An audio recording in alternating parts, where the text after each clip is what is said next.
जय श्री कृष्णा सभी को। आज हम भक्त प्रहलाद की कहानी के बारे में बताएंगे। प्राचीन काल में हिरण्याक्ष और हिरण्यकशिपु नाम के दो असुर भाई थे। हिरण्याक्ष को जब भगवान विष्णु ने वराह अवतार में मारा तो हिरण्यकशिपु अपने भाई की मृत्यु का बदला लेने के लिए विष्णु का शत्रु बन गया। हिरण्यकशिपु एक बहुत ही शक्तिशाली असुर था और उसने कठोर तपस्या करके ब्रह्मा जी को प्रसन्न किया। ब्रह्मा जी ने उसे एक वरदान दिया।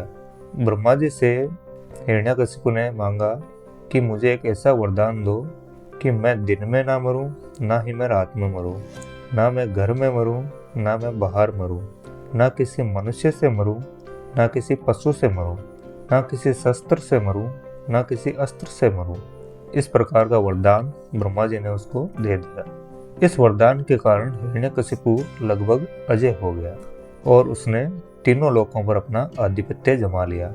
उसने घोषणा कर दी कि केवल वही भगवान है और किसी अन्य भगवान की पूजा नहीं होनी चाहिए। हिरण्यकशिपु का एक पुत्र था जिसका नाम प्रहलाद था। प्रहलाद बचपन से ही भगवान विष्णु का परम भक्त था। वह हर समय नारायण नारायण का नाम जपता रहता था। ये बात हिरण्यकशिपु को बिल्कुल पसंद नहीं थी, क्योंकि वह स्वयं को सर्वशक्तिमान मानता था और विष्णु से घृणा करता था। विष्णु को अपना शत्रु मानता था। उसने प्रहलाद को समझाने की कोशिश की कि वह विष्णु की भक्ति छोड़ दे, लेकिन प्रहलाद नहीं माना। उसने कहा, पिताजी, भगवान नारायण ही सच्चा ईश्वर है, वही सर्वत्र है और मेरे हृदय में भी वही बसते हैं। ये बात हिरण्यकशिपु को पसंद नहीं आई। उसने प्रहलाद को मरवाने के लिए कई प्रकार की योजनाएं बनाई। हिरण्यकशिपु प्रहलाद की बात को सुनकर बहुत गुस्सा हुआ। उसने पुत्र को सबक सिखाने का फैसला किया। उसने प्रहलाद को डराने और मारने के कई क्रूर तरीके अपनाए।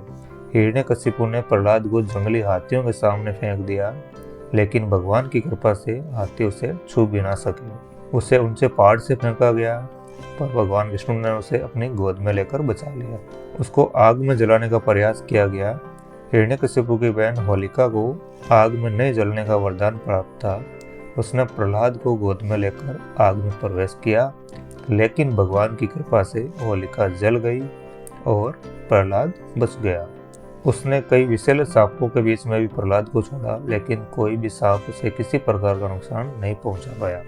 क्योंकि बहुत सारे प्रयास कर लिए, पर प्रहलाद की भक्ति अटल थी और प्रहलाद भगवान विष्णु का ही नाम लेता रहा। फिर हिरण्यकशिपु ने प्रहलाद को समझाया कि हे प्रहलाद, तू बार बार उस विष्णु को क्यों याद करता है? वह कहाँ है? अगर वह सर्वत्र है तो क्या इस खंबे में भी है?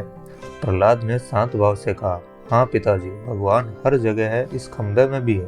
प्रहलाद की यह बात सुनकर उसको और ज्यादा क्रोध आ गया। उसने तलवार उठाई, जोरदार तरीके से खंबे पर प्रहार करते हुए कहा, अगर तेरा विष्णु यहाँ है तो उसे बाहर निकलने दे, मैं उसे अभी मार डालूंगा। ज्यों ही हिरण्यकशिपु ने खंबे पर वार किया, उसी क्षण खंबे से एक भयंकर गर्जना हुई और वह फट गया।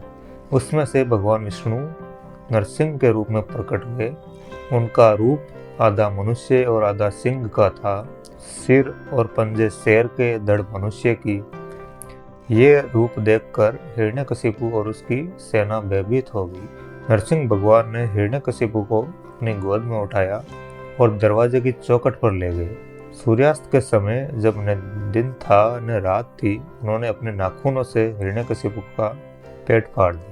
इस तरह नरसिंह ने न शस्त्र से, न अस्त्र से, ना ही घर में, ना ही बाहर, बल्कि अपने दिव्य रूप से हिरण्यकशिपु का वध किया और उसके वरदान को भी एकदम पूरा रखा। जो वरदान ब्रह्मा जी ने दिया था, वो वरदान भी नहीं टूटा।